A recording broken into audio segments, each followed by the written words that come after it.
Eu trouxe alguns livros que estão ali atrás da mesa e estou muito feliz de estar aqui. Quero agradecer a Deus pela oportunidade, pela porta aberta. Agradeço também demais ao pastor Alcimar, porque pelo convite, pela organização. Organizar um evento nunca é sem trabalho, né? Nunca dá pouco trabalho. Denise, que está trabalhando bastante aí, muito obrigado, tá? Pelo convite. Eu quero apresentar alguns livros antes de entrar no meu tema. Eu estou escrevendo algum material para escola bíblica, tá? E esse aqui, sobre vida cristã, são 12 estudos bíblicos. Estudos para a escola bíblica, cultos de doutrina, pequenos grupos, enfim, tá? Ou para leitura devocional. Esse nós estamos adotando lá na Igreja de Nazaré nos Bancários, em João Pessoa, onde eu sou professor dos adultos. Começamos há 2 semanas, tá? Tem outros sobre doutrinas bíblicas, outros sobre missões, que está chegando em João Pessoa, já foi impresso. E eu estou terminando de escrever um sobre o panorama do Antigo Testamento. Pretendo escrever outro, se Deus permitir. Então tem pelo menos esses 4 aí, já dá um ano de aulas, né? Tem Dia dos Pais, Dia das Mães, Dia do Pastor, Dia do Índio. Dia do Seminarista não tem, né? Infelizmente, né? Tem o Dia do Teólogo, que é 30 de novembro, tá bom? Então, se alguém quiser dar uma olhada, quiser adotar na sua igreja, tá? Seria interessante. Esse aqui, eu tenho 2 filhos preferidos, tá? Dos meus livros. Eu não tenho filho ainda, então esse aqui é um dos meus filhos preferidos, o de pregação. Pela graça de Deus, eu dou aula de pregação no seminário e em alguns particulares, e tem havido um certo debate em relação a profecia e pregação, né? Muita gente tem dito, não, a profecia é a pregação de hoje. Eu digo, eu nunca vi um dom espiritual mudar. Era uma coisa naquela época bíblica e hoje o dom é outra coisa. Nunca vi isso, né? Ou era revelação ou não era, tá? Dizer que naquela época era uma coisa, hoje é outra, não existe. Outra polêmica que eu abordo aqui também, tem havido certa idolatria. Eu digo idolatria pelo contexto que eu vivo. Eu não sei como é em Natal, mas em João Pessoa há idolatria ao método expositivo. Pregação que preste só é quem pegar o bonde andando, liga aí. Pregação que preste, muitos dizem, só vale se for expositiva. Aí eu disse, rapaz, eu nunca vi isso na Bíblia. Se Deus quisesse que isso fosse ensinado, ele tinha colocado na Bíblia, né? E aí eu fiz uma análise bíblica, e esse livro tem 21 capítulos, mas eu só começo a tratar sobre os tipos de pregação no capítulo 11. E não vou até o final. São 10 capítulos sobre pregação na Bíblia, as bases bíblicas da pregação, o que é pregador, o que é pregação, como era. No Pentateuco não havia pregação semanal. Eu fico pasmo hoje em dia, eu pego os livros de homilética, que tem quase todos, e aí diz como a gente deve fazer a nossa pregação semanal com base nos textos do Pentateuco, que tinha pregação. O homem pregava para a mulher e para os filhos, a lei era lida a cada 7 anos para o povo, Deus deu um cântico, se não me engano é Deuteronômio 31, letra e música, e o rei tinha que ter, que não tinha um rei ainda em Israel, né? Mas quando vocês tiverem um rei, vocês têm que fazer uma cópia da lei para ler diariamente para ele aprender a temer o Senhor. Então a pregação semanal só surgiu na sinagoga, no cativeiro babilônico. No tabernáculo, no culto do tabernáculo, não tinha pregação, nem música cantada. Era oração e sangue. E não era culto por causa disso? Era, tá? Então eu discuto algumas dessas questões aqui e abordo 6 tipos de sermão, tá? E tem outras coisas, sobre a apresentação, sobre contextualização, sobre o pós-pregação, sobre preparando novos pregadores, né? Geralmente as igrejas entregaram tudo isso para o seminário. E aí a primeira vez que o camarada vai pregar na vida é no seminário. Isso é uma tortura. Eu tenho alunos que a primeira vez que pregaram foi para eu avaliar. Eu disse, meu filho, me desculpe, tá? Isso não deveria ser assim, tá? Enfim, tem outras questões aqui. Custa R$30.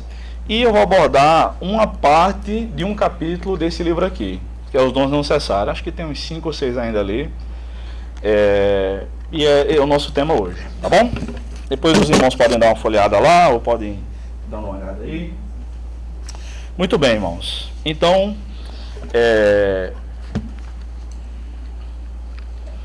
Esse é o nosso tema, os dons do Espírito, uma abordagem continuista. Então, o desejo de Deus sempre foi que o seu povo fosse bem instruído. Deus nunca quis que o seu povo fosse ignorante, sobretudo em relação a ele próprio. Né? Tá gravando? Estou gravando. Por meio de Oséias, isso aqui não derruba presidente não, mas tem que manter isso aí, tá? Por meio de Oséias e de outros profetas, e sobretudo no Novo Testamento, Deus demonstra pelas palavras inspiradas na Escritura que ele sempre quis que seu povo fosse bem instruído. E também em relação aos dons espirituais, tá? Então a gente precisa estudar as Escrituras. A questão dos dons não é só se são para hoje ou se não são. Só o que é profecia, se é pregação ou se não é, tá? Existem muitas coisas em relação aos dons. Na minha contagem, o Novo Testamento faz uma relação de 19 dons espirituais, tá? E na minha opinião, a lista é exaustiva. Eu discordo de John Stott quando ele diz que as listas de dons presentes na Bíblia não são exaustivas, tá? Ele diz que podem ter surgido outros dons ao longo dos séculos. Eu disse, mas aí qual seria a nossa base? Tá? Eu discordo dele e de outros irmãos que pensam assim. Por quê? Na verdade, se pararmos para olhar direitinho, todos os dons espirituais da igreja em todos os tempos, inclusive na contemporaneidade, é um desdobramento de um outro dom. Por exemplo, o de evangelista. O dom de evangelista, na Bíblia, o evangelista era o pregador itinerante, digamos assim, após os apóstolos, né? Pode haver evangelistas hoje, como Billy Graham, que fazia cruzadas, em parceria com as igrejas e tudo mais, mas não necessariamente plantando igrejas. Pode haver evangelistas, e há, escrevendo panfletos evangelísticos. Há evangelistas no rádio, na TV, na internet, nos presídios, nos hospitais, que fazem ou não capelania, que é um tipo de evangelismo também. Então, na verdade, são desdobramentos ou novas oportunidades de um mesmo dom, tá bom? Mas existe um debate, esse é o nosso foco. Essa é a contagem dos dons que eu fiz. Eu tentei separar por categorias, aí, por cores ou por fundo, né? Textura, mais ou menos os dons semelhantes, tá? Eu não sei, dom do serviço, tá ligado ali, não dá pra, não vai, né? Não vai na tela aqui, essa luzinha, né? O apontador. Dom de serviço está relacionado ao pastor, a administração também, a liderança também está ao pastor. Profecia, amarelinho ali, ensino, palavra de conhecimento, mestre, evangelista, mestre, dons da fala, Pedro não deixa muito claro quais são os dons que ele está mencionando, né? Estou aqui na sexta coluna, né? Existe um dom que praticamente ninguém fala, mas está lá em 1 Coríntios 14, versos 14 e 15. Você tem que ler com calma o texto, que é cantar em línguas, tá? Enfim, essa é a contagem dos dons que eu fiz. E aí no livro eu falo sobre todos esses dons. Explico como a gente encontra na Bíblia, como é hoje, tá bom? Muito bem. O debate hoje, nessa tarde, é sobre continuismo, também chamado de contemporismo, né? Se os dons são contemporâneos na nossa época, ou se eles cessaram. A visão cessacionista. Favor não confundir com sensacionalista, né? Sensacionalista é da Atena, é o Intercept, é essa galera aqui que quer aparecer. Cessacionismo é que acredita que alguns dos dons espirituais cessaram. Na opinião dos cessacionistas, os dons que são chamados assim, dons de poder, estiveram restritos apenas ao primeiro século, enquanto o cristianismo estava sendo implementado, enquanto os 12 apóstolos estavam vivos, tá? E os 12 e Paulo e talvez mais alguns.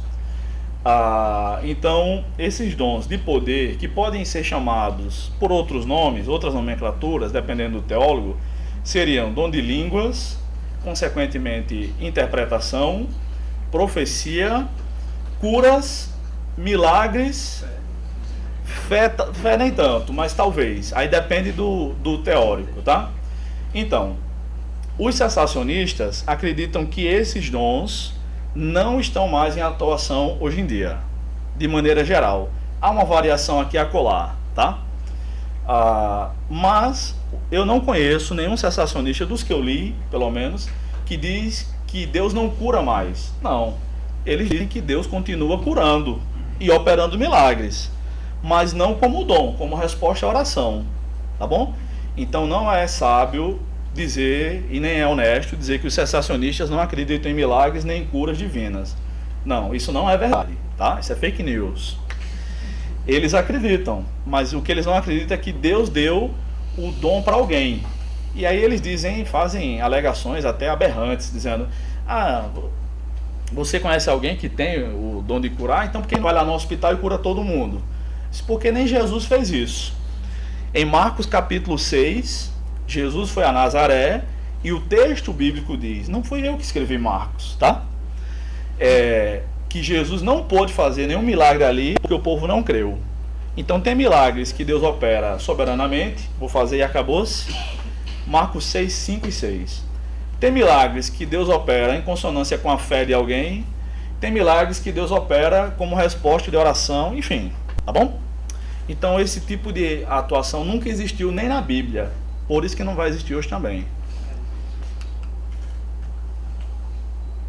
Então eu fiz o seguinte, irmãos, quando eu estava escrevendo esse livro, eu levei mais ou menos 3 anos, entre as leituras e até a conclusão desse livro, sobre os dons. Eu cataloguei os argumentos usados pelos cessacionistas. Então eu juntei 10 argumentos, mandei por WhatsApp para vários amigos, cessacionistas e continuistas, né? E disse: olha, por favor, vê se está faltando algum argumento aí. Tá? Nem todo cessacionista usa esses 10. Tem gente que usa 2, 3, tá? Mas eu saí catalogando os que eu conhecia. Aí o pessoal disse: não, tá completo. Depois eu descobri mais 5. Então no meu descobri mais 6, mas eu percebi que 2 eram muito semelhantes, então eu fiz o seguinte: quando eu abordo sobre o cessacionismo no livro, eu cataloguei 15 argumentos usados pelos cessacionistas de modo geral, tá bom? Então tem cessacionista que vai dizer que os dons cessaram porque só os apóstolos operavam esses dons de poder, que eu estou chamando, tá? Então nem todo mundo usa isso, mas esse é usado pela maioria, é o mais conhecido. Mas tem outros argumentos. Então, como a gente tem apenas alguns minutos, eu escolhi 5, que eu considero os 5 principais desses 15 para abordar hoje, tá bom? Vamos lá. Então o primeiro é esse aí. Os dons de poder só eram necessários durante o período da fundação da igreja porque serviam para confirmar a pregação apostólica. Então eles dizem, a função dos dons, desses dons de poder, era para confirmar aquilo que os apóstolos estavam pregando, a mensagem apostólica. Porém, não é exatamente isso que a Bíblia diz. Isso é verdade, mas isso é uma meia-verdade, tá? Os milagres serviam para testemunho realmente do evangelho, para testificar da pregação. No final de Mateus diz isso, na grande comissão em Mateus, mas isso não é o todo da Bíblia. Precisa ler mais um pouquinho. A refutação. Primeiro, os dons servem para a edificação da igreja, tá? E não servem só para confirmar a pregação, mas para a edificação daquela igreja que creu. É o que Paulo diz. Mas a manifestação do Espírito, ele está falando dos dons, é dada a cada um para benefício comum. Então essa comunidade aí é dentro da igreja. Os dons servem, essa manifestação do Espírito são os dons, tá? No capítulo 12. O Espírito não opera só com os dons, mas esse é o contexto aí. É para a edificação dos crentes, tá? Então, enquanto houver crentes, precisa haver edificação. Consequentemente, enquanto precisar haver edificação, os dons estão em atuação. Nós não temos vantagens em relação aos crentes do primeiro século em muitas perspectivas. Nós temos algumas vantagens.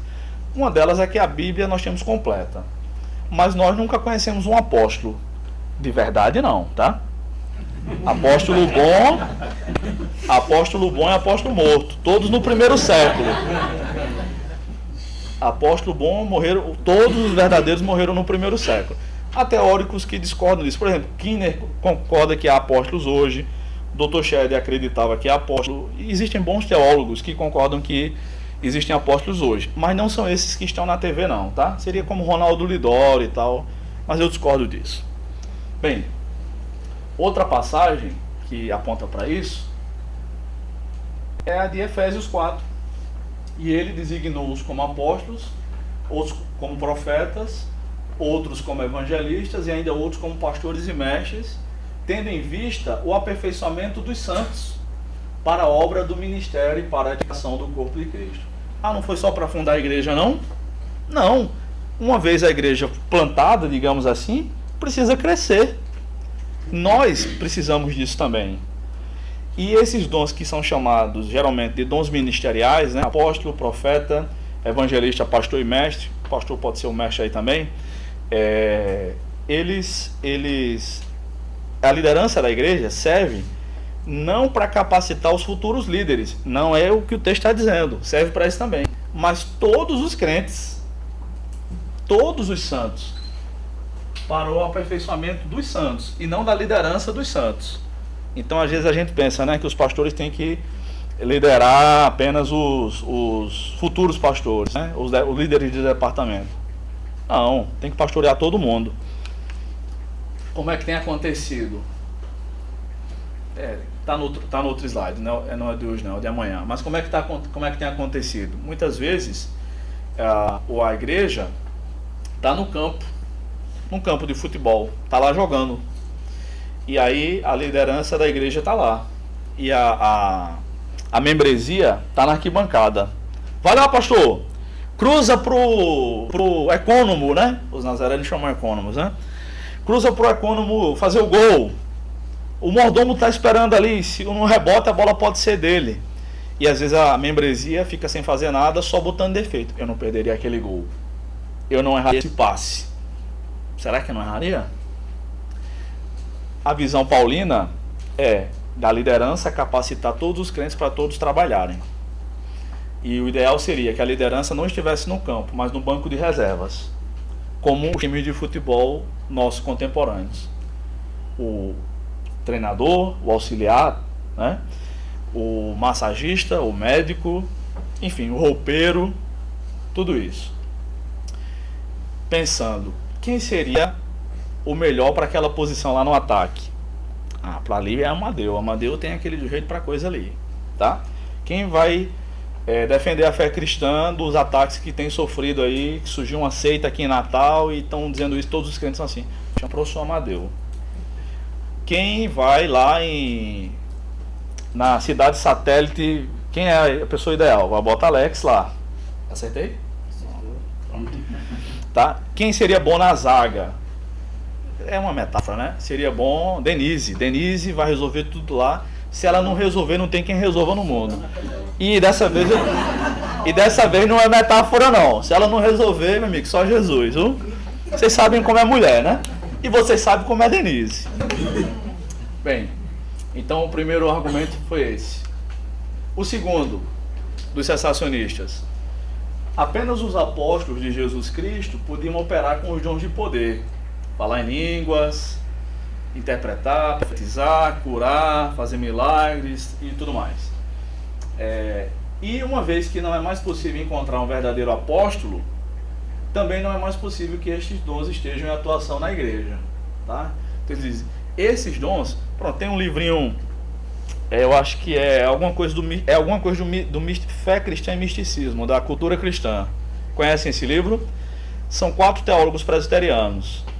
Alderi, Souza de Matos, são bons mesmo. Augusto Nicodemos, Heber Campos, o pai, tá? Que é muito melhor que o filho. A galera mais jovem conhece o filho que comunica bem, mas teólogo mesmo, o pai é muito melhor. E tem outro que eu estou esquecendo o nome. E tem um dos argumentos lá que o Heber Campos, que eu gosto muito dele, por sinal, diz que esse argumento aqui, os dons eram operados pelos apóstolos somente. Não há mais apóstolo hoje, logo não tem mais esses dons. Aí ele escreve a perder de vista, que ele escreve muito, né? Será que é isso que a Bíblia diz? Não é, né? Vamos ver acho que 7 refutações sobre isso. Primeiro, os 120 discípulos em Atos 2 falaram em línguas. Fora os crentes lá de Corinto, que falavam em línguas à torta e à direito. Não é porque o culto em Corinto estava bagunçado que aquelas línguas não eram verdadeiras. Não, eram verdadeiras. Paulo não diz, calem a boca, porque vocês não estão falando pelo Espírito. Ele diz, a bagunça de vocês não gera edificação. É outra história, tá? Segundo lugar, 12 crentes em Éfeso falaram em línguas e profetizaram. Nenhum deles era apóstolo. Se só os apóstolos podiam profetizar, o que é que esses caras estavam fazendo aí? Lucas não censurou eles enquanto estava escrevendo Atos, dizendo estavam profetizando porque estavam endemoniados, eles estavam errados. Não, isso foi quando eles receberam o Espírito, pela imposição de mãos. Atos 19, deve ter sido Paulo, né? Número 3, Ananias teve uma visão e curou Paulo. Esse Ananias era o crente, não era o marido de Safira, não. Aquele já tinha morrido já há 5 capítulos, tá? Lembram? Paulo está indo para Damasco para acabar com os cristãos. Jesus derruba ele. A palavra cavalo não aparece em Atos 9, 22 nem 26. Eu já montei um cavalo lá. Quem nunca, né? Quem nunca? Então a Bíblia não diz, quem não sabe o que eu estou falando, a Bíblia não diz que ele caiu do cavalo. Diz que ele caiu. Ele foi a pé? Eu não sei, mas o texto não diz que foi a cavalo. Tá bom? Então, ele ficou cego 3 dias. Agora você imagina, você está indo pensando que vai acabar com a obra de Satanás. No caminho você descobre que está perseguindo a Deus. Fica cego. Posso beber essa água aqui? Essa sua, querido. É? Foi ungido pelo apóstolo Orlando. Oh, Jesus. Dei, imagina. Então, veja só. Aí aí Paulo fica cego 3 dias, gente. Imagina você ficar cego 3 dias e não saber que vai ser curado. Paulo não sabia que ia ficar curado, nós é que sabemos, porque nós já lemos a história completa. Ele fica em jejum e oração. Deus chega para Ananias, que era um camarada lá, crente, estava orando e Deus disse para Ananias e para Paulo, né? E estavam em casas diferentes. Ananias, vai na rua chamada direita, na casa de fulano de tal, acho que é Judas o nome do cara, né? Vai na casa de Judas, lá tem um homem chamado Saulo. Ele está orando e viu um homem chamado Ananias entrar na casa dele, entra lá, impor as mãos sobre ele e tudo mais. Ananias, como qualquer um de nós, diz, mas Senhor, eu vou levar uma pisa lá, né? Porque era isso que Paulo fazia. Ele disse, não, vai porque ele é um vaso escolhido para mim, vou mostrar para ele como é importante sofrer pelo meu nome. Teologia da Prosperidade não leu Atos 9, né? Dizem que Deus escolheu Paulo porque ele era muito inteligente. E nós, ele escolheu por quê? O texto diz que Deus escolheu Paulo para mostrar como é bom sofrer por Jesus e para levar o evangelho perante os gentios e os reis. O que passar disso passou do texto bíblico, né? Então vai. Aí Ananias tem uma visão, chega lá, impõe as mãos, Paulo é batizado, provavelmente por aspersão, não é isso? Eu não acho que passava um rio dentro da casa de Judas, não. Eu não acho, mas tudo bem. Não é o nosso tema, né? E ele é batizado e Ananias não é apóstolo, teve visão, teve uma revelação, e curou. Não era apóstolo. Número 4. Ágabo profetizou, pelo menos em 2 ocasiões, né? Em Atos 11 ele diz que nos tempos de Cláudio ia haver uma grande fome. Aos irmãos de Antioquia fizeram uma coleta, uma oferta, né? Barnabé e Paulo levaram a grana lá para os irmãos, tá? O interessante é que todas as vezes, vou fazer uma provocação aqui para o tempo das perguntas. Todas as vezes que depois de Atos 2, que a Bíblia mostra alguém profetizando, de Atos 2 para frente, nunca aparece alguém explicando uma passagem bíblica ou pregando. Sempre é uma informação nova. Sempre. Onde é que dizia no Antigo Testamento que nos dias de Cláudio havia uma fome naquele dia lá? Onde é que diz no Antigo Testamento que Paulo seria amarrado pelo cinto em Jerusalém e que iam torturá-lo? Não, é uma informação nova. Ele não está ensinando a Bíblia, não. Profecia na Nova Aliança é revelação, não é pregação, tá? Pregação é ensino na Nova Aliança. Número 5. Alguém que não era apóstolo profetizou em Antioquia. Esse texto aqui é aquele, separando a Barnabé e a Saulo para a obra que os tenham chamado. O texto diz que na igreja em Antioquia havia profetas e mestres. A saber, ou seja, todo mundo que Lucas vai mencionar ali era tanto profeta quanto mestre. Barnabé, Simeão, chamado Níger, Simeão Negão. Essa é a ideia, tá? Simeão Negão. Lúcio. Cirineu e Manaém. Não, peraí. Lúcio, Cirineu e Manaém. E Paulo, e Saulo, né? Obrigado. Então, quem deve ter profetizado? Lúcio, Cirineu e o outro camarada lá. Manaém. Não Paulo nem Barnabé. Um deles devem ter profetizado. E onde é que dizia no Antigo Testamento que eles estavam trazendo uma informação? Ou onde é que diz no texto que eles eram apóstolos? Barnabé, sim. Atos 14:14 diz: os apóstolos, Barnabé e Saulo. Então Atos 14 diz que Barnabé era apóstolo. Esses outros três não. Número 6. Judas e Silas profetizaram, tá? Judas pode ser o autor da carta, o irmão de Jesus, mas Silas não era apóstolo. Silas é o mesmo Silvano, né? Número 7. Filipe, que era um diácono, né? E um evangelista, não era apóstolo. Fez milagres, expulsou demônios, curou paralíticos e aleijados em Samaria. Então, a Bíblia não mostra que os dons de poder eram operados apenas pelos apóstolos. Esse Não. Filipe é o mesmo que falou com o eunuco? É no mesmo capítulo aí. Terceiro argumento. Os dons durariam apenas até a conclusão do cânon do Novo Testamento. Aquilo que Paulo chama de o perfeito, em 1 Coríntios 13. Sendo assim, não há necessidade nem possibilidade da atuação dos dons de poder atualmente. Esse argumento aí, ele não é mais tão defendido, mas ainda porque é muito vergonhoso, tá? É sério. Lê 1 Coríntios 13 e vê lá nos versículos 9 e 10, dizendo assim: nós conhecemos em parte profetizamos. Quando, porém, vier o que é perfeito, conheceremos todas as coisas. Então, o primeiro que supôs isso foi o Benjamin Warfield, tá? Ele disse que isso aí se referia aos livros do Novo Testamento, o cânon.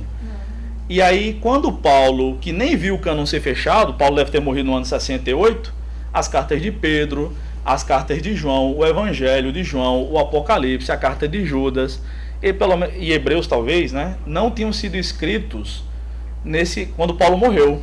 Ele nem viu o cânon ser fechado, os livros todos completos. Dizer que Paulo estava se referindo ao Novo Testamento aí é um absurdo exegético, tá? De interpretação, é um erro grotesco. Paulo está falando sobre o retorno de Jesus, tá? Quando Jesus voltar, não precisa mais de fé, a gente já vai ver, tá? Vamos lá. Esse é o texto. Porque parcialmente conhecemos e parcialmente profetizamos, mas quando vier o que é perfeito ou o que é completo, então o que é parcial será extinto. Mas aí eu pergunto para vocês: o perfeito ou completo, que é Jesus e não o cânon do Novo Testamento. Alguém aqui conhece perfeitamente todas as coisas? Não, senão a gente não estava nem aqui. Para que eu vou ouvir lá Amadeu, Simar, Bruno? Já conheço. Se ele não conhece ainda é porque ele não creem, não leram o Novo Testamento. Segundo lugar, as heresias continuaram entrando na igreja mesmo após o fechamento do cânon do Novo Testamento.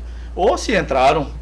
Aliás, a própria palavra cânon, né, que a primeira lista de livros do Novo Testamento que nós temos, a mais antiga, é do 4º século, do tempo de Atanásio, um bispo, onde ele diz: esses são os livros que a igreja vem usando. Aí cita todos os livros do Novo Testamento, do Antigo e do Novo Testamento. Por que fez isso? Os crentes já usavam a Bíblia que a gente usa, os 66 livros, tá? Talvez fossem menos livros, por causa dos do Antigo. Primeiro Samuel, Reis e Crônicas, na Bíblia hebraica, são um livro só cada um. Esdras e Neemias é um livro só. Os 12 profetas menores é chamado um livro só, os 12, tá? Enfim, às vezes os 5 livros de Moisés é chamado a Torá. Então uma quantidade menor, mas o mesmo conteúdo. Mas essa lista foi feita por causa das heresias. Olha, são esses livros aqui que não é que os crentes, não foi que Atanásio disse, né? Esses são os livros que vocês têm que usar. É o contrário. Atanásio disse, esses são os livros que os crentes sempre têm usado, tá? Então isso surgiu por causa das heresias que Amadeu falou tão bem há pouco, né? Assim, explicou, não defendeu, né? É óbvio, né? Quem de nós conhece plenamente todas as coisas hoje em dia? Ninguém. Então esse perfeito ainda não veio, não é o cânon do Novo Testamento. Mas quando Jesus voltar, a gente vai entender todas essas coisas. Número 4. Continuamos a precisar dos dons do Espírito até para interpretar corretamente as Escrituras.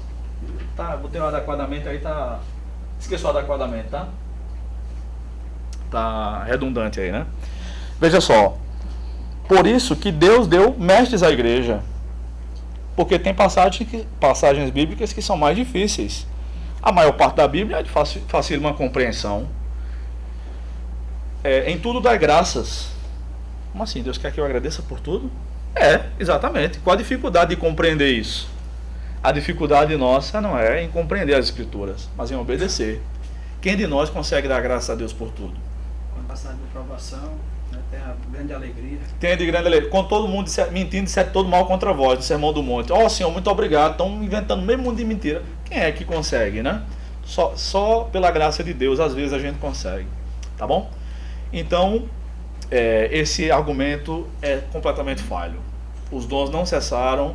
O perfeito que Paulo fala não é o Novo Testamento, é Cristo. Quarto argumento. Só serão 5, tá? Não há relatos da operação dos dons espirituais, eu estou falando dos dons de poder, tá? Entre a verdadeira igreja de Jesus desde o fim do primeiro século. Então, muitos irmãos dizem isso e dizem que os dons só foram ressuscitados com o movimento pentecostal no início do século XX, 1906. E aí eles dizem, tá vendo aí? Esses pentecostais são loucos e tal. Aquele livro de John MacArthur, cujo título eu não recomendo, nem o título nem o autor. Fogo Estranho. Fogo Estranho. Eu comecei a ler aquele livro, eu disse, rapaz, isso é uma perda de tempo grande. O livro ruim. Eu tenho teto de vidro, porque eu escrevo. Tá? Mas daquele jeito eu não escrevo não, pode ter certeza. Ele mistura pentecostal, neopentecostal, com tudo quanto não presta no mundo. Alguém aqui já leu aquele livro dele? Teve essa impressão? Ele mistura pentecostal com neopentecostal, universal, Igreja da Graça, Assembleia de Deus, sem dizer o nome. Essas doutrinas, tudinho para ele é a mesma coisa. Tá? Aí ele diz, esses são fanáticos, tal. Essa galera não considera, pessoas que creem nos dons praticamente não consideram crentes. Não considera. Aí eles dizem que essas línguas são fanatismo, isso é uma coisa psicológica. Histeria, isso é coisa de gente fraca da cabeça, tá?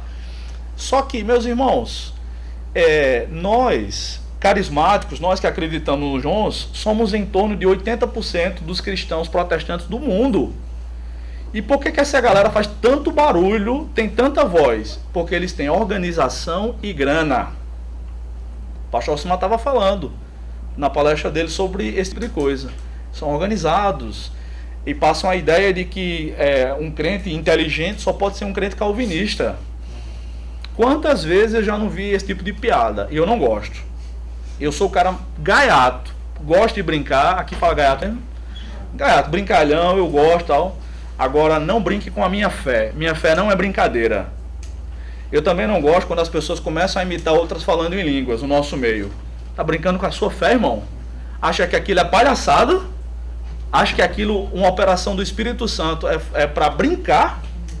Na minha opinião, isso é quebrar o terceiro mandamento. Chamar o nome do Senhor em vão. Tá? Na adolescência, eu brinquei muito com isso. Até ler nas Escrituras e ser convencido de que isso era pecado. Então, nas minhas aulas eu não permito que as pessoas brinquem com esse tipo de coisa. Eu repreendo. Então vamos lá. Será que não há manifestação dos dons de poder na história da igreja? Qual foi o combinado? Depois. Isso. Primeiro, finalmente começaram a traduzir livros que refutam essa ideia falsa, que demonstram que sempre, desde que os crentes são crentes, Do segundo século até o 19º, houve sim manifestação dos dons de poder. Então começaram a traduzir esses livros. Aqui em Natal tem uma editora chamada Carisma, cujos títulos são muito bons. E esses são alguns dos livros interessantes. Estão traduzindo mais. E vão traduzir mais, tá? Eu mesmo espero publicar alguns. Número 2. Mesmo que não houvesse relatos anteriores ao século XX, não significaria que os dons cessaram. De maneira alguma. Isso é um argumento completamente inútil. Poderíamos dizer apenas que houve um esfriamento na fé, que de fato houve, quando o catolicismo dominou a maior parte da cristandade. Então, os dons são menos operosos em algumas épocas, quando a igreja se misturou com o Estado e quando a igreja agia de maneira apóstata muitas vezes, tá? Bem, vamos ver alguns desses relatos então. Irineu de Lyon, século II, né? Pois verdadeiramente e seguramente alguns expulsam demônios, tanto que aqueles que foram purificados desses espíritos maléficos passam a crer em Cristo e se unem à igreja.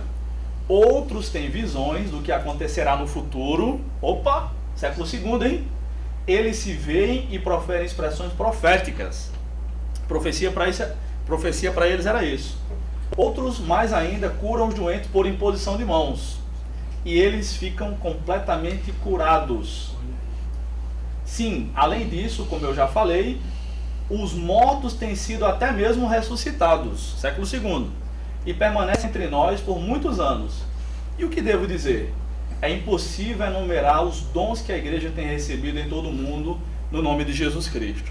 Da mesma forma, da mesma maneira, nós também ouvimos muitos irmãos da igreja que possuem dons proféticos e que pelo Espírito falam todo tipo de línguas e trazem à luz, para benefício geral, coisas escondidas aos homens e proclamam os mistérios de Deus.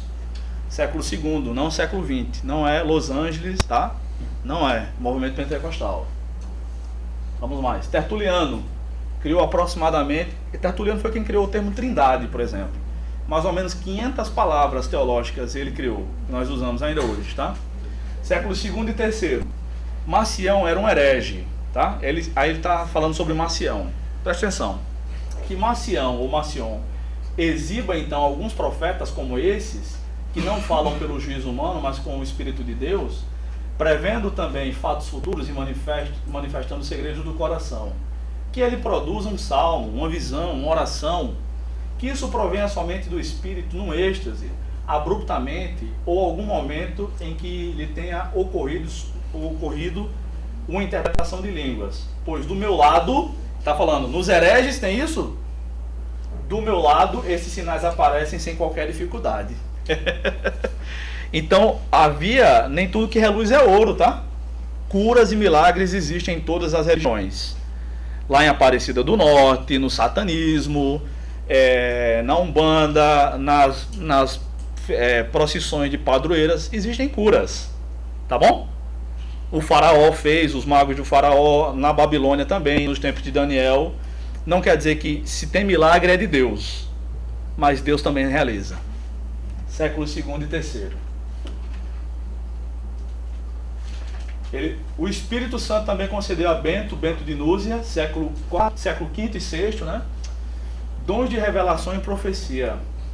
Ele descreveu várias vezes o que seus colegas haviam feito em sua ausência, além de prever eventos futuros. Além disso, foi avisado previamente de sua própria morte e ordenou que seus discípulos cavassem sua cova 6 dias antes. Ele morreu de pé, na capela, com seus braços estendidos para o céu. Tem alguns personagens bíblicos que também sabiam que ia morrer, né? Moisés, Pedro e Paulo, né? Pedro diz, já foi revelado que eu deixarei este tabernáculo em breve. Paulo diz, estou sendo derramado como libação, né? E esse camarada também. Vicente de Ferre, ou São Vicente de Ferre, ou Ferrier. É porque assim, tem cristãos ao longo dos séculos que o catolicismo dizem, é nosso. Aí diz, esse cara era católico romano ou católico cristão, tá? Isso é um debate para a história da igreja. Então alguns de vocês podem considerar aí, não, mas esse cara era católico. Vamos com calma, tá? Foi relatado também que Vicente tinha o dom de falar em línguas. Butler diz que, sob a autoridade de muitos escritores confiáveis, vários grupos étnicos dos lugares para onde ele viajou e pregou ouviram-no falar em suas próprias línguas. Enquanto ele pregou, as pessoas ouviam na própria língua. Número 5º e último argumento. Os reformadores, é o que dizem, nunca concordaram com a contemporaneidade dos dons espirituais e nunca se viu qualquer um deles defendendo ou praticando os dons de poder. Vamos lá, vamos ver se é isso mesmo, né? John Huss, o Ganso, né? Não é o do Santos não, tá? O Fluminense agora, né? Ele profetizou que se levantaria um cisne a quem os homens não poderiam deter. Que a gente estuda isso em História da Igreja, né? Se referindo a Lutero. 100 anos depois surge Lutero. Eles estão matando o Ganso, que é o nome dele, Huss, né? Mas daqui a 100 anos vai aparecer o cisne e vocês não vão conseguir deter. Foi Lutero e ninguém conseguiu detê-lo. Acerca de Lutero, o que é que foi dito por um de seus biógrafos? Muitos dos primeiros seguidores de Lutero criam que ele fosse um profeta.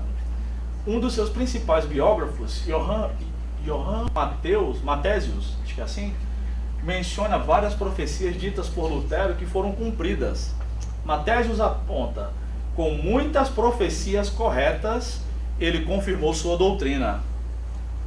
Até seu amigo Melanchthon, braço direito de Lutero, em certo ponto referiu-se a Lutero como o Elias, dizendo, e assim o Espírito Santo profetizou de seu terceiro Elias, o doutor Martinho Lutero. Então Lutero tinha uma rixa com os profetas de Zwickau, vocês vão encontrar isso. Mas esse grupo de Zwickau, que era uma região lá perto de onde Lutero exerceu seu ministério, eles não eram profetas bíblicos, digamos assim. Eles diziam que não precisavam mais da Bíblia. Então essa era a luta de Lutero. Não é que ele desprezasse o dom de profecia, mas é que tinha que ser balizado pelas escrituras. Ok? Os anabatistas. Esse conceito é claramente contrastado de que eles eram cessacionistas nos documentos dos anabatistas suíços datados por volta de 1532 e 1534, pouco tempo depois do estopim da Reforma Protestante. Intitulado, esse é o título do livro deles, né? Respostas daqueles que são chamados de anabatistas do porquê de não frequentarem igrejas. Neste documento, o motivo principal de não frequentarem as igrejas estatais é a proibição por parte dessas instituições de que os membros da congregação usem seus dons espirituais. Aí disseram, a gente não vai deixar a gente usar não? Então a gente não vai. De acordo com a ordem cristã ensinada no Evangelho ou na Palavra de Deus em 1 Coríntios 14. Aí tem parênteses. Este é o capítulo que discute o lugar da profecia, das línguas e da interpretação na Assembleia Cristã. Então eles não iam para algumas igrejas porque não deixavam eles falar em línguas, interpretar essas línguas nem profetizar. Isso é século XVI. John Knox, já ouviram falar? O pai do presbiterianismo. Tem algum presbiteriano no nosso meio? Tem algum presbiteriano que não quer dizer que é? Somos irmãos. Apesar de eu ser dispensacionalista, Amadeu também me considera irmão. E Alcimar também. Em 3 de agosto, Grange, eu estou fazendo um recorte pequeno aí sobre John Knox, tá? Grange e seu irmão James foram enforcados. Lettington, eu vou chamar assim, tá? Morreu repentinamente logo depois da rendição do castelo. No livro tem um contexto completo, tá? Ele provavelmente cometeu suicídio. Assim, 2 das profecias de Knox foram evidentemente cumpridas, porque ele profetizou que seria exatamente assim. Todas as crônicas afirmam que quando Grange se encontrou com Drury em frente dos muros do castelo para discutir os temas da rendição, ele não conseguiu sair pelo portão do castelo, porque este fora bloqueado pelas pedras que caíram depois do ataque inglês. jogavam as pedras em cima, né, naquelas cidades cercadas, muradas. Portanto, ele foi baixado para fora do muro por meio de uma corda ou de uma escada. Knox profetizara que Grange seria cuspido para fora do castelo, não pelo portão, Olha. profecia dele, mas por cima do muro. Quando Grange foi enforcado no mercado em Edimburgo, Escócia, né, numa tarde ensolarada, foi enforcado com a face virada para o leste, no nascer do sol, né? Contudo, antes de morrer, seu corpo virou-se para o oeste, e assim ele foi enforcado como predito por Knox, com a face voltada para o sol. Tá? Então até John Knox profetizava, o pai do presbiterianismo. João Calvino era cessacionista? Como é que a gente vai saber sem ler ele, né? João Calvino escreveu o seguinte nas Institutas: para o que eles fazem, ele está falando sobre a liderança da igreja, para o que eles fazem aos que devem presidir a igreja para governá-la, conforme a instituição de Jesus Cristo, São Paulo coloca em primeiro lugar aos apóstolos, logo depois aos profetas, na continuação aos evangelistas, depois aos pastores e finalmente aos mestres. De todos estes, somente os dois últimos desempenham um ministério ordinário na igreja. Ou seja, só pastor e mestre toda igreja tem que ter. Os outros três, o Senhor os suscitou com sua graça no princípio, está falando do primeiro século, quando o evangelho começou a ser pregado. Sim. Embora, isso é a continuação, da mesma, sem pausa. Embora não deixa de suscitá-los de vez em quando, segundo requerem as suas necessidades. Então Calvino escreve nas Escrituras que ele acreditava que Deus pode levantar apóstolos, profetas e evangelistas, quando ele quer. Mas ele não diz que isso cessou. Mas quem eram esses profetas? Eram pregadores? Vamos deixar o próprio Calvino falar? São Paulo chama profetas, está interpretando o texto de Efésios 4, não a todos que em geral declara a vontade de Deus, mas aos que recebiam alguma revelação particular, destes em nosso tempo não há, ou são menos manifestos. Então, para Calvino, de acordo com o que ele mesmo escreveu, Deus pode levantar profetas, e profetas são pessoas que predizem o futuro ou trazem uma mensagem particular, não pregadores, intérpretes. Tá? As referências vocês vão ver das Institutas aí quando receberem os slides. Alguns autores da Confissão de Fé de Westminster, o principal documento dos calvinistas atualmente, né? Documento histórico, digamos assim, eram continuistas. Grudem diz isso. Samuel Rutherford, William Bridge e George Gillespie, acho que é assim. Este último, George, chegou a escrever que homens tão extraordinários e pastores e mestres, acima da média, eram até mesmo profetas santos, recebendo revelações extraordinárias de Deus e predizendo diversas coisas estranhas e notáveis, que se concretizam de maneira precisa. Mas a Confissão de Fé de Westminster é cessacionista. Veja o livro de Grudem, que é calvinista, você provavelmente vai mudar de opinião. Richard Baxter, que escreveu o Pastor Aprovado, Pastor Reformado, né? Traduzido como Pastor Aprovado, um dos grandes puritanos, escreveu em um de seus livros mais importantes, um diretório cristão, no século XVII, que acreditava em profecias e revelações. Ele diz: é possível que Deus possa fazer novas revelações a pessoas, em particular sobre atividades, acontecimentos ou assuntos particulares, em subordinação às Escrituras, por meio de inspiração, visão, aparição ou voz. Deus nunca nos disse que não faria tal coisa. Ou seja, ele não era cessacionista. Como dizer o que sucederá a pessoas ou a outras? A uma pessoa ou a outras. Dizer, vá para tal lugar, ou habite em tal casa, ou faça tal coisa.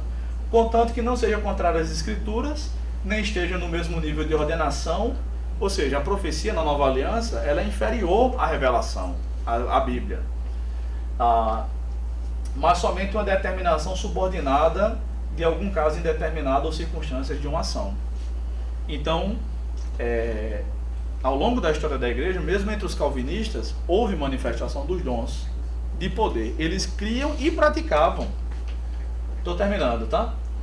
Charles Spurgeon, que era batista, calvinista, né? Spurgeon chega a dizer o seguinte, chegou a escrever o seguinte: o calvinismo é o evangelho. Não dá para duvidar que um camarada desse era calvinista, dava?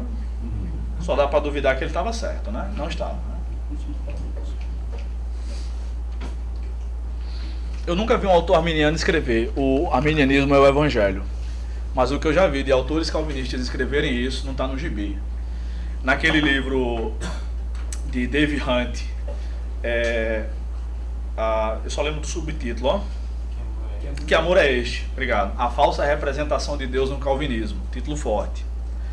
Um livro de 800 e tantas páginas. Ele cataloga lá o tanto de autores calvinistas que fizeram essa afirmação besta. O calvinismo é o evangelho. O evangelho é Cristo. É Cristo. Tá? Entre tantas outras definições. Spurgeon diz na sua autobiografia, ou seja, não é alguém que teve eu acho que Spurgeon fez isso. Ele escreveu isso. Houve muitos exemplos de conversões notáveis no Music Hall, na igreja dele. Um deles foi tão singular que eu sempre o coloco como uma prova de que Deus às vezes guia seus servos a dizerem o que eles por si só jamais pensariam em anunciar, para que Deus possa abençoar o ouvinte a quem a mensagem é pessoalmente dirigida. Enquanto estava pregando no salão, ele mesmo, né, em uma certa ocasião, deliberadamente apontei para um homem no meio da multidão e disse: existe um homem sentado aqui, tá? Que é sapateiro. Ele mantém sua loja aberta aos domingos. No último domingo, pela manhã, a loja estava aberta, recebeu 9 centavos e teve um lucro de 4 centavos pelo seu trabalho. Sua alma foi vendida a Satanás por apenas 4 centavos. No relato, no meu livro, eu coloco o relato completo. Tem um camarada que se encontra com esse sapateiro. Aí ele diz assim: rapaz, vamos ouvir Spurgeon pregar. Ele disse: eu não quero não, porque ele diz os meus segredos no púlpito. Tá? Além de todos estes casos, há calvinistas importantes em nossa época que creem que os dons são para hoje. Eu vou citar só alguns que não tem tanto peso acadêmico assim, tá? Carson, Gruden, Piper, Shedd e Martyn Lloyd-Jones falecidos, né? Todos eles creem que os dons são para hoje ainda, esses dons de poder. Carson tem o livro A Manifestação do Espírito pela Vida Nova. Um livro, como os outros deles, são difíceis de ler, mas um livro muito bom. Gruden tem o Dom de Profecia e na sistemática dele. O Dom de Profecia é a tese de doutorado dele. Está publicado agora pela Carisma. Vale muito a pena. Piper tem vídeos no YouTube, ele dizendo que pede a Deus dom de línguas. Deus diz para ele: não vou dar. Ele diz: mesmo assim eu peço feito uma criança pidona. Ele diz naquele livro A Supremacia de Deus na Pregação, que estava pregando no meio da igreja e disse assim: você já pensou, você que trabalha no prédio X, no andar tal, nunca pensou em começar um grupo de oração no seu trabalho? No final do culto, o irmão chega para ele e diz: pastor, eu trabalho no prédio X, no andar tal, estou pensando em começar um grupo de oração lá. E Deus usou a sua boca para me dar a resposta que eu precisava. Eu não acredito em coincidências. Ele disse que foi uma profecia. Shedd, tive o privilégio de conversar com ele algumas vezes sobre isso, inclusive. E nos livros mais recentes ele tem abordado sempre sobre os dons, nos últimos livros que ele escreveu. E Martyn Lloyd-Jones, além do livro que saiu pela Carisma aí, sobre o batismo no Espírito Santo, tem um livro, Avivamento, da PES, fantástico, onde ele relata coisas mais cabulosas do que essas que eu mencionei aqui. Tá bom? E onde ele diz que acredita nos dons e tudo mais.